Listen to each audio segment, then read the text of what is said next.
The ideology of the Raj is one that is borrowed from the conventional ideas of the time regarding the civilizing mission of the Europeans.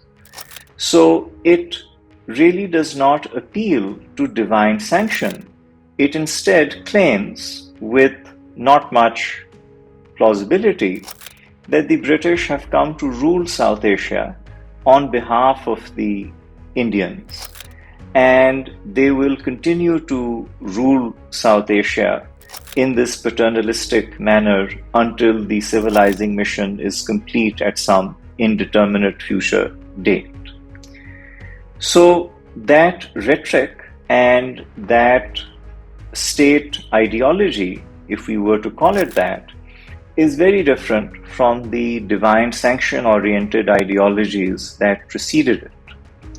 What it also means is that the British ideologies introduced into South Asia begin to create modernism of different kinds amongst local communities.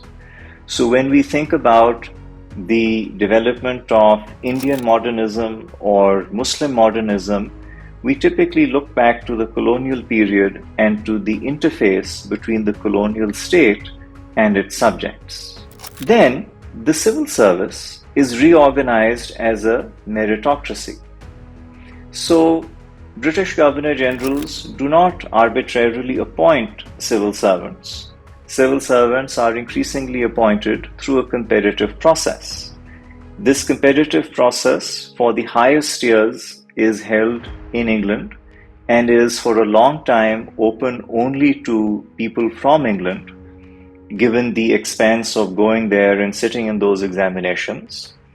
One of the major demands that is made by the Indians is that these positions should be opened up to competition by locals as well. This is eventually done, and especially after World War I, a deliberate effort is made to Indianize the All India services. But the idea that is implanted is one which really takes root in South Asia. And that idea is that the best way to recruit people for public service is through an open competitive exam. And this open competitive exam can be held at the national level or the federal level, as the case might be. It can be held at the local level or the regional level, depending upon what precise post one is looking for. It can also be conducted by individual organizations and departments through a public advertisement process and recruitment process as the need arises. But at all of these stages, there is going to be some kind of a written evaluation, some kind of a personal evaluation, some kind of an academic evaluation, and also perhaps some kind of an oral examination of the candidates. So this idea is something which comes to us from the British. The pre-British Indian states, of course, had bureaucracies. The Mansabdari system of the Mughals is a prime example. But these systems were arbitrary in terms of how people were recruited. And they were also pretty arbitrary in terms of how people were promoted and treated while in service.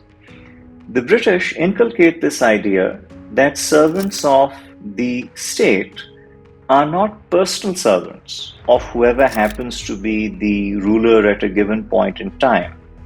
Rather, they are servants of the state as an abstract entity, servants of the law. And this is again something which many South Asians come to accept as being a desirable goal of public administration. Then, of course, the state introduces a range of local and regional representative institutions. So when we think about South Asian history, we, of course, understand colonialism to mean an alien presence, an alien outsider coming and reconfiguring things to suit them. So our bureaucratic and military institutions long predate the British advent.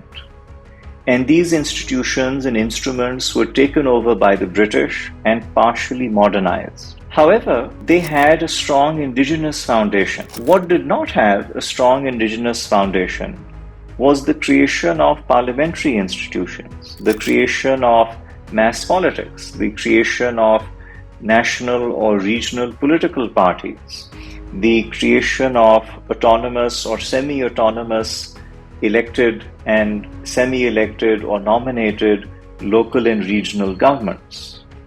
So when we think about the advent of representation in South Asia, this is something which is very much alien in our context.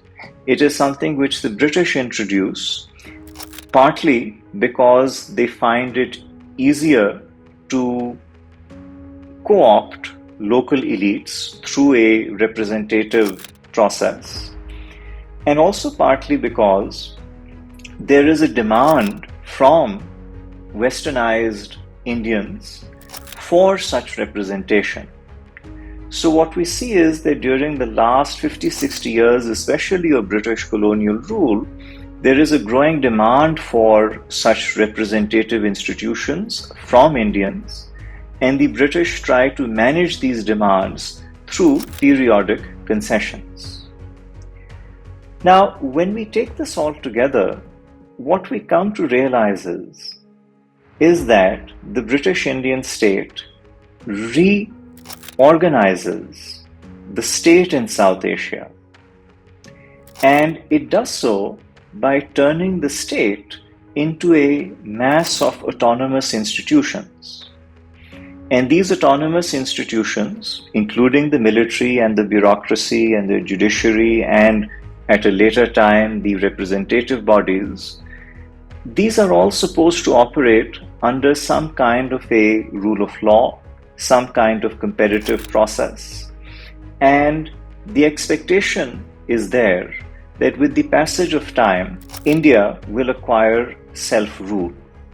This is, of course, a popular demand amongst a growing segment of the population, and this popular demand then manifests itself in the creation of various large umbrella national parties, including the Indian National Congress and the All India Muslim League.